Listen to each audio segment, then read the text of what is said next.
পর্যায়ে গ্রামে যেই সমস্যাটা চলছিল, তখন বাবা বলল যে এখানে আসলে আমার মেয়ের গান শেখাতে পারবো না, তো আমি ওকে ঢাকা নিয়ে যাব। তা আমার মা বলল যে ও ঢাকায় গিয়ে একা একা কি করে থাকবে, আর কিভাবেই বা পড়াশোনা ওখানে কেমনে কি করবে, ও তো একা কোনো কিছু করতে পারবে না। তো বাবা বলল যে মানুষ তো আস্তে আস্তেই সবকিছু শিখে, এত কিছুর পরও আমার মেয়ে তো সবই পারবে।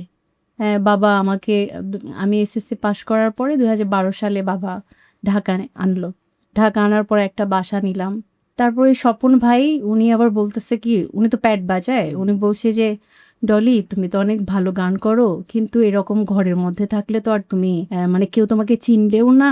আর ঢাকায় আসছো নতুন, এখানে শালি বাবার মাজারে প্রতিদিন বৃহস্পতিবারে ওখানে গান হয়। আচ্ছা। তা আমি বলছি যে তাহলে চলেন যাই, যেহেতু গান করি আমি তো আসলে কোথাও চিনি জানিও না, কিছুই না। তো সেই প্রথম আমাকে শালি বাবার মাজারে নিয়ে গেছিল।